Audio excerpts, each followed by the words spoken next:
hello, my friends. Welcome to me, your host, Christian Watson.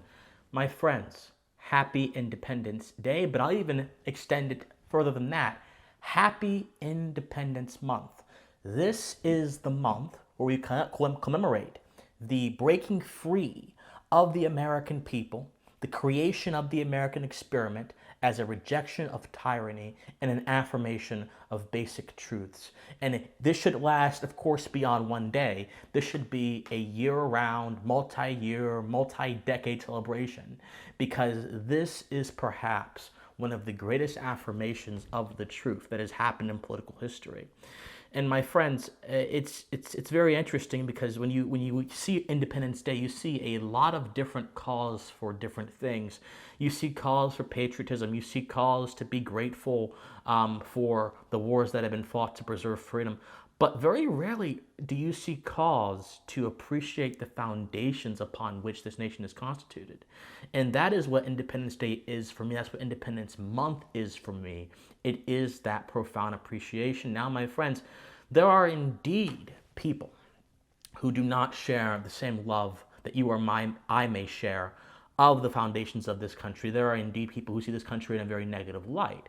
And that has led me to ask a single question.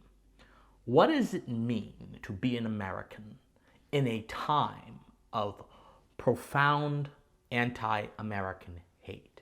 And that's going to be the theme for today's video.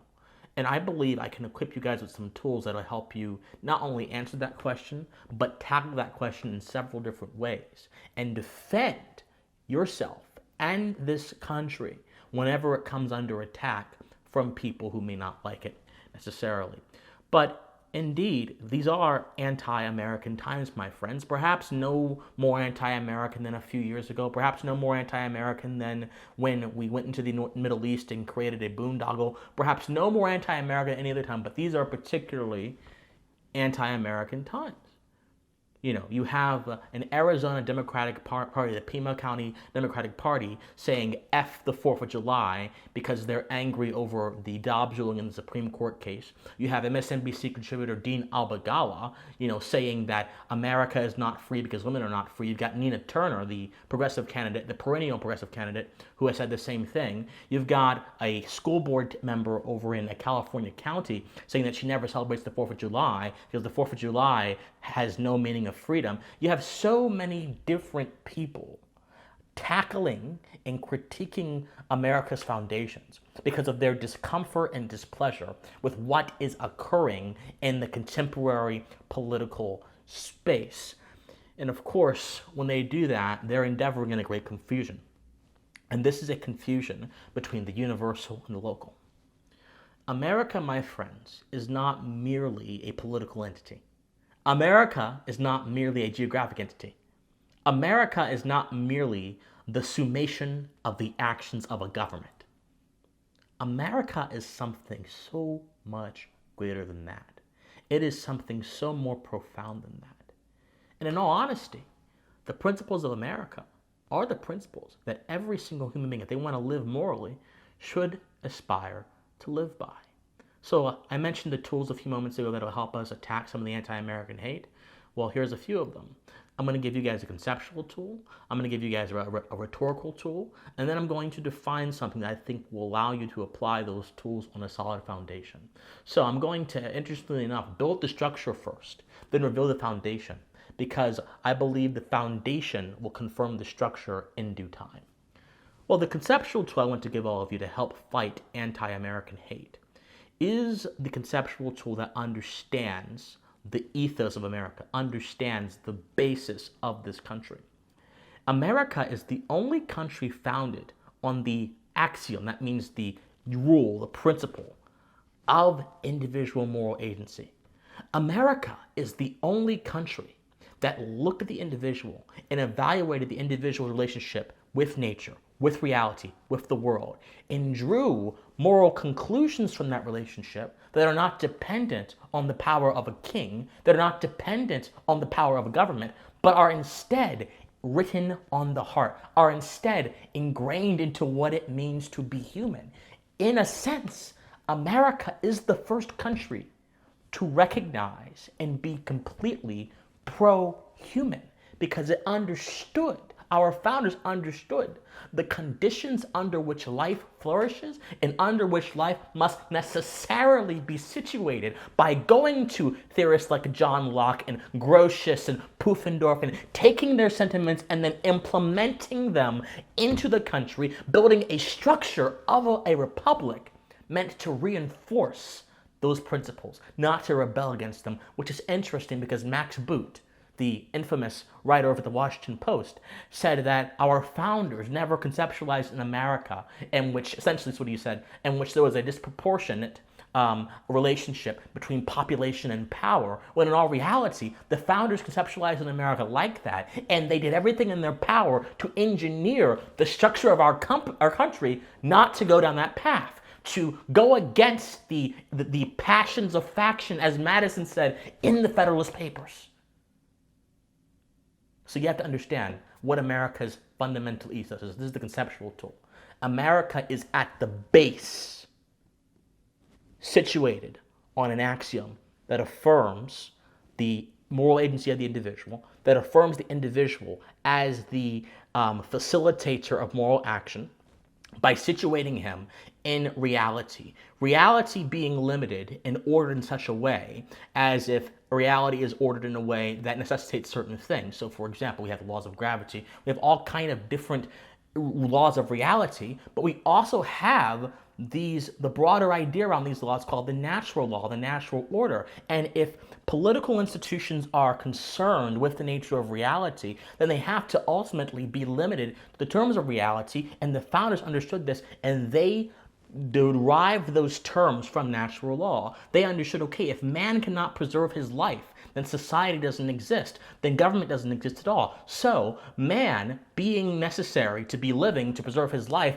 must have that right afforded to him, or that right must be preserved. If man cannot keep property, then okay, he cannot operate in the world, and his life becomes very difficult. Again, the founders understood these basic principles and applied them. And that ultimately is what it means, what this country means in its fundamental sense. Okay, here's the rhetorical tool. Now, I mentioned the confusion between the universal and the local a few moments ago. My friends, if you want to understand the American experiment, you have to understand foundations, obviously. Now, it's like if you want to understand a river, you cannot understand a river without understanding the principle of movement. Because without movement, the river dies, ecosystems die, and it's no longer a river. And thus, without the spirit of individual liberty and natural law upon which our nation is based upon, America is not America. But when people say, oh my gosh, slavery was a part of American experiment. Discrimination, the excavation of the Native Americans from their lands are part of the American experiment, and now women's rights are under attack or whatever. You have to understand one thing.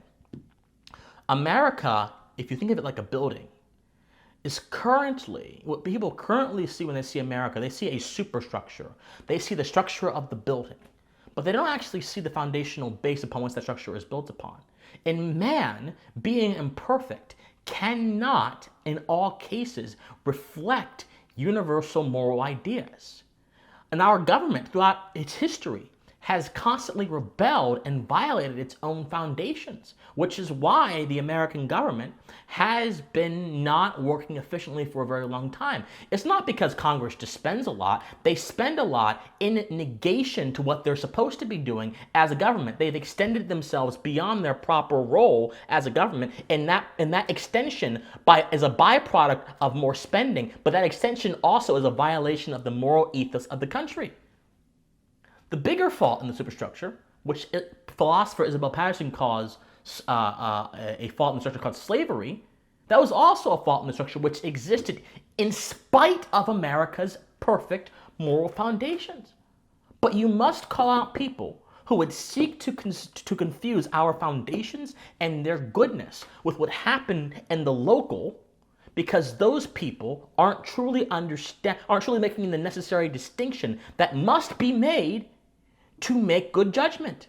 You can criticize American governments for doing certain things, but you cannot criticize the ideal of America, which is very much a real thing. It's not this abstract thing. It's very much a real thing, which permeates a lot of the other features of our political system. That's the rhetorical tool. Now we have to also define this. What does it mean to be an American? I was listening today to Lee Greenwood's song, God Bless the USA. It's a beautiful song. I encourage all of you to listen to it. But being an American, my friends, is not simply a political designation. It's not simply a nationality. No matter what Vosh says, no matter what Dina Abdallah says, no matter what Nina Turner says, no matter what anyone says, being an American is so much more than simply a national brand. Being an American is being someone who is philosophically committed to the moral agency of the individual, who is philosophically committed to political systems based upon the moral agency of the individual, and who is philosophically committed to the tenets of the natural order of the universe, which is reflected through our Constitution, which is reflected through being able to observe morality, observe nature, and thus see morality with an open conscience, with a free conscience. Because without the full exercise of man's faculties, he can't understand the world. That's why the First Amendment exists. That's why the freedom of conscience and expression exists, because once again, it goes back to having the best functioning, best acting life, being able to preserve that, the natural order of things. So my friends, whenever someone says, I'm a philosophical American, what that person is really saying is that they are American in the fullest sense. Because there are plenty of people who are Americans who don't even understand the core tenets of that term, who don't even understand what that term represents in history or philosophy. But if you really are American, you're not simply sat that on paper, you're not simply a citizen of a political geography. I mean, you are, that's part of it. But in the more broader sense, you are someone who is committed to the tenets of this political experiment. That's what it means to be an American. That's why in the song, Greenwood says, I'm proud to be an American where at least I know I'm free. Not I'm proud to be an American where I can support ex-president's policies or this president's policies. Not I'm proud to be an American where I can go ahead and buy a gun. No. I'm proud to be an American where at least I know I'm free. And from a correct understanding of what freedom is flows everything else. Everything else is secondary, but your freedom is first. That's the statement. That's the basis of the country. That is how you can be an American in an anti-American world, by recognizing the universality of the label that you carry and not getting bogged down in the individual circumstances posed by people who don't understand that very designation, who confuse and associate the designation with things that it need not be associated with to be understood perfectly. My friends, happy Independence Month. I hope this video blessed you, and I hope all of you continue to think on what I have just said. My friends, if you want to support me, please go to patreon.com/officialcwatson or PayPal, officialcwatson@gmail.com. Please subscribe to this channel, like this video, share this video, comment on this video. Be sure to tell me what you think. My friends, I love you guys so much, and please stay pensive, and God bless America. Bye, guys.